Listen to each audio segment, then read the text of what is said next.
Hello नमस्कार दोस्तों, स्वागत है आपका हमारे इस यूट्यूब चैनल पर जिसका नाम है आर के इन्फो। दोस्तों, इस चैनल को अभी तक आपने सब्सक्राइब नहीं किया है तो प्लीज़ इसे सब्सक्राइब कर लें ताकि बीएड और डीएलएड से संबंधित आने वाली सभी प्रकार की जानकारियाँ आपको यहाँ पर मिल सके। आज मैं आपके लिए फिर से लेकर आया हूँ भौतिक विज्ञान का एक ज़बरदस्त टॉपिक पर लेसन प्लान। तो दोस्तों, अगर आप बीएड कर रहे हैं तो आप इसको अंत तक देखिएगा और ओम के नियम का हम लेसन प्लान बनाने वाले हैं। तो चलिए शुरू करते हैं आज का वीडियो। सबसे पहले आपको लिख देना है अपने विद्यालय का नाम, अपने विद्यालय का नाम, और विद्यालय के नाम के बाद आप लिखेंगे कक्षा, कक्षा के बाद कालांश, कालांश के बाद विषय लिख देना। आप यहाँ पर भौतिक विज्ञान या विज्ञान लिख सकते हैं। इसके बाद वर्ग यानी कि सेक्शन लगा देना है, आपको क्लास में कौन से सेक्शन में पढ़ा रहे हैं आप, और दिनांक, किस दिनांक को आप यह पढ़ा रहे हैं प्रकरण। इसके बाद समयावधि लिख सकते हैं आप, जितना भी आपका क्लास का टाइम होता है उतना आप समयावधि लिख सकते हैं। नॉर्मली यह 35 से 40-45 मिनट तक मानी जाती है। प्रकरण की बात करें तो ओम का नियम जो आज हम पढ़ेंगे। इसके बाद आपको लिखने होते हैं शिक्षण के उद्देश्य, और शिक्षण के उद्देश्य में आपको इस प्रकार से तालिका बना लेनी है जिस प्रकार से आप देख रहे हैं। सबसे पहले इसमें शिक्षण के उद्देश्य लिखे जाते हैं, उसके बाद लिखे जाते हैं अपेक्षित व्यवहारगत परिवर्तन, यानी कि जो उद्देश्य आप, जैसे ज्ञानात्मक उद्देश्य हैं तो बच्चों में ज्ञान की प्राप्ति कैसे होगी और उनके व्यवहार में क्या परिवर्तन होंगे जो प्रकरण आप पढ़ा रहे हैं उससे रिलेटेड। तो जैसे मैं बता देता हूँ आपको, ज्ञानात्मक जो उद्देश्य है उसके बारे में हम लिखेंगे ओम के नियम की परिभाषा दे सकेंगे, यानी कि अगर ये पूरा चैप्टर पढ़ेंगे तो वो ओम के नियम की परिभाषा दे सकेंगे और ओम के नियम का प्रत्यास्मरण भी कर सकेंगे या प्रत्याभिज्ञान भी कर सकेंगे। ठीक है दोस्तों, ये ज्ञानात्मक के अंतर्गत आता है। इस प्रकार अवबोध, अवबोध दूसरा शिक्षण बिंदु है। इसमें ओम के नियम की व्याख्या कर सकेंगे, उनके बीच अंतर कर सकेंगे, तुलना कर सकेंगे, और इस प्रकार से इनके अवबोध होगा। अगला जो आएगा उद्देश्य वो है अनुप्रयोग। अनुप्रयोग में क्या करेंगे, ओम के नियम का विश्लेषण करेंगे और ओम के नियम का उपयोग अन्य जगहों पर भी कर सकेंगे। अगला है कौशल। कौशल में विद्यार्थी ओम के नियम को चित्र द्वारा प्रदर्शित कर सकेंगे। ओम का नियम एक बना लेंगे चार्ट पर, और चार्ट भी बना सकेंगे, चित्र भी बना सकेंगे। तो ये कौशल उद्देश्यों की प्राप्ति होगी इसमें। अगला है अभिरुचि। ओम के नियम के बारे में वैज्ञानिक दृष्टिकोण विकसित कर सकेंगे बच्चे। और अगला है ओम के नियमों के बारे में सकारात्मक सोच विकसित कर सकेंगे। इसके बाद आपको लिखनी होती है शिक्षण विधियाँ।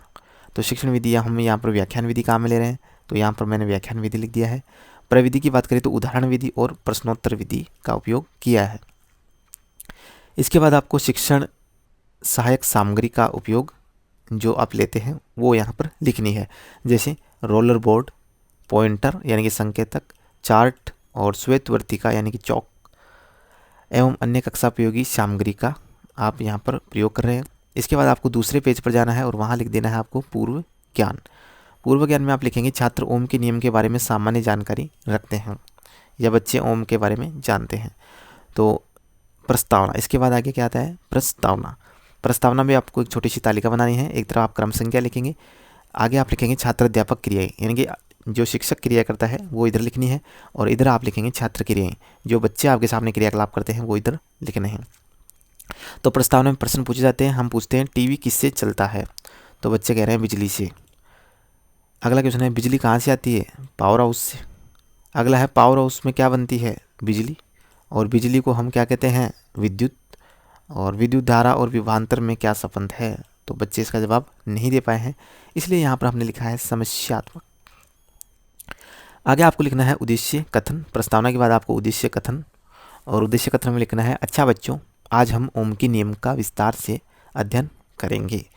फिर आपको जाना है अगले पेज पर, और अगले पेज पर आपको लिखना है प्रस्तुतिकरण। कोष्टक में आप लिख सकते हैं पाठ का विकास।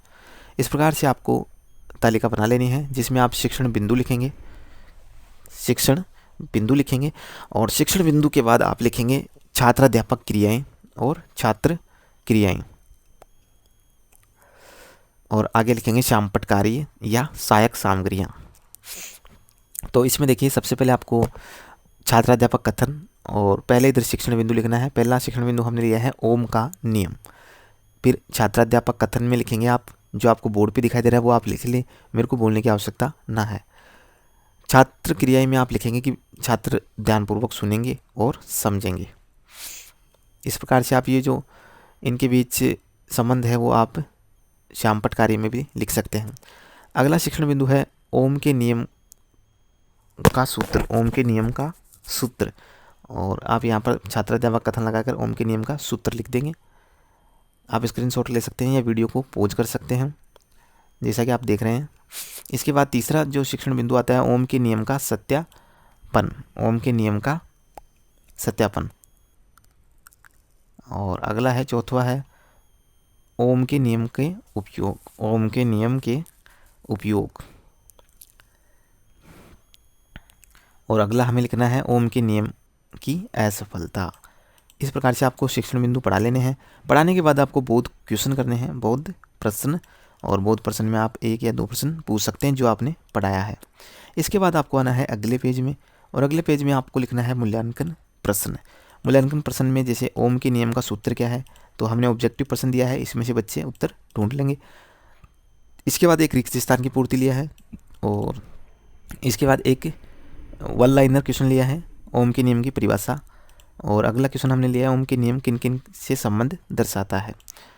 तो इस प्रकार से मूल्यांकन प्रश्न कर लेंगे। और इसके बाद हम देंगे गृह कार्य प्रश्न। बच्चों को गृह कार्य जरूर देना होता है, तो गृह कार्य प्रश्न देंगे। ओम के नियम से आपका क्या आशय है, स्पष्ट कीजिए। ओम के नियम से आपका क्या आशय है, स्पष्ट कीजिए। तो इस प्रकार से आप लेसन प्लान तैयार कर सकते हैं ओम के नियम का। आशा करता हूं दोस्तों आपको वीडियो अच्छा लगा होगा। अच्छा लगा है तो वीडियो को लाइक कीजिएगा, और हमारे चैनल से जुड़ने के लिए हमें सब्सक्राइब जरूर कीजिएगा दोस्तों। मिलेंगे नई वीडियो में, तब तक के लिए धन्यवाद।